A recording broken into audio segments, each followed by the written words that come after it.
A letter of instruction by Joseph Smith 3 Part 2-3. Would their right to act as presidents cease at once upon the death of the president, or would they be authorized to continue to act as presidents until a successor was chosen?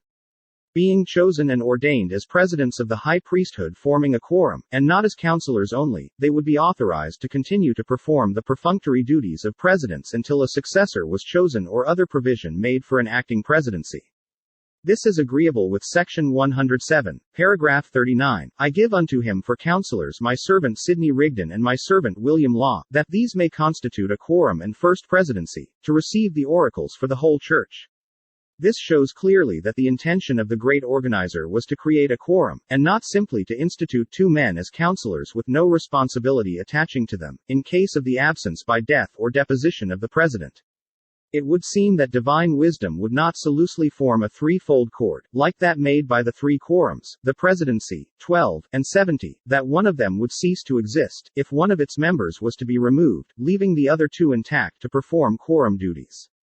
It is safe to assume that when these three forming the presidency were appointed by revelation, and chosen and ordained, as three presiding high priests, they would be qualified to perform the necessary duties attaching to their office as members of a quorum, with equal authority under the law.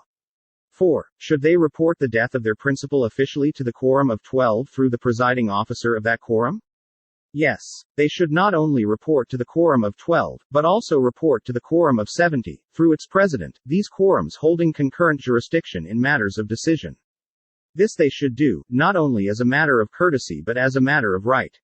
5. Or should they report to the next ensuing session of the annual conference and continue to act as presidents until such conference convenes and their report be made? They should report to the next ensuing conference and should continue to act in their office as presidents of the high priesthood, until the successor of the deceased president should be chosen, and the first presidency as a quorum reorganized. They should consult with the presiding officers of the two quorums, 12 and 70, and if upon such consultation it would be deemed advisable to call a special session of conference, they should make report to such special conference, in conjunction with the officers of the quorums referred to.